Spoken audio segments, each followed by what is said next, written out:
What's up, family? This is the manhood mentor Jabar Lance Brown reporting for duty. Hello.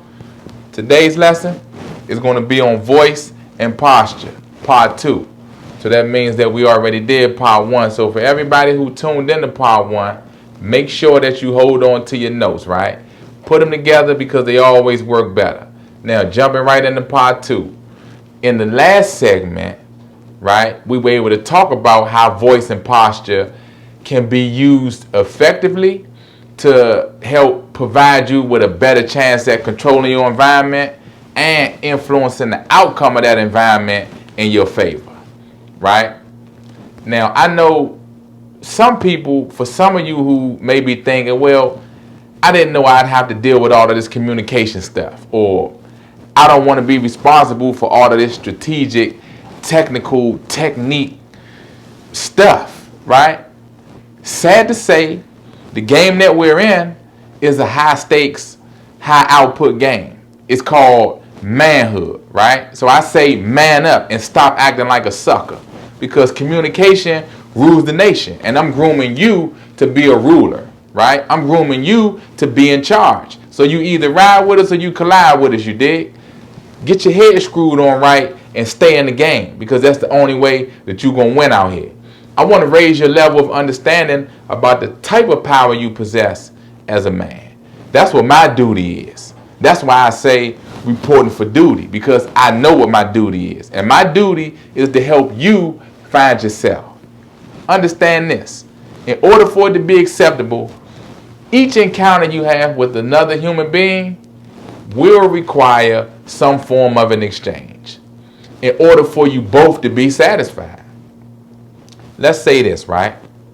Consider this, right? Let's say you may be thinking, how do I boost my reputation, or how do I make more money?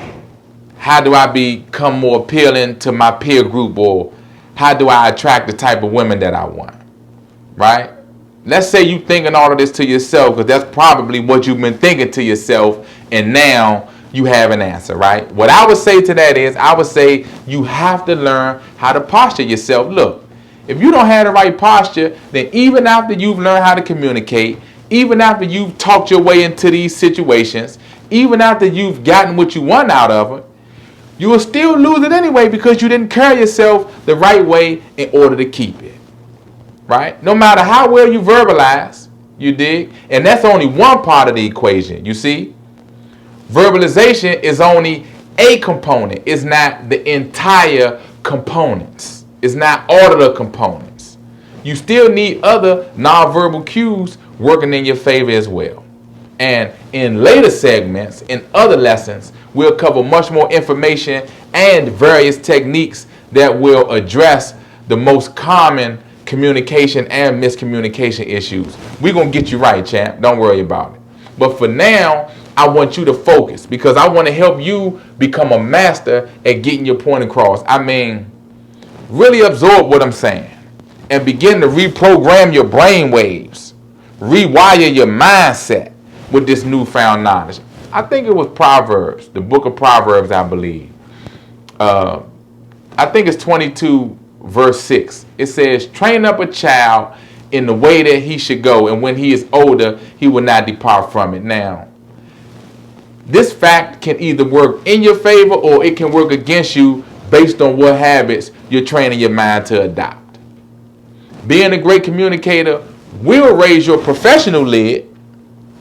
It will remove social confinements, and it'll increase your self-esteem. Now, if you're feeling indifferent about something or someone, if you have an idea that you want to bring to the world, or something that's on your mind, or that it has you unsettled, you should express yourself. Let it out, right? Don't hold that stuff internally. It'll make you sick. It's poison, right? You need to identify those people who you need to communicate with and who need to hear from you. Then you go and you seek those people out and you communicate with them. Create more action in your life. Stop sitting on your hands. Stop wallowing in your thoughts and letting your subconscious mind run wild with those thoughts, because those thoughts fester into images, right? And if it's negative, it won't serve you. It'll only hurt you. Curtail yourself.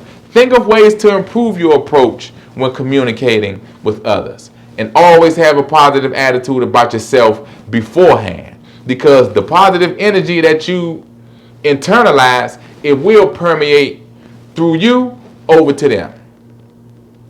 Energy is transferable, right? They'll feel you. They'll know you mean them no harm. And they'll also know that you're sincere within your gesture toward them, because they'll feel you. The only way to know these things for sure, the only way to know that what I'm telling you will work for you as well, is for you to do it yourself. See, I know these things because I had to go through trial and error. I know these things because I've learned my craft. I've studied myself. I've studied other great communicators. I've retrained my mind to perform the action steps of a great communicator. In fact, I'm still learning, right? We all are. And I'm going to keep learning, and I'm committed to learning for the rest of my life. That's only one characteristic of a great man, but it's still a necessary characteristic for you to adopt.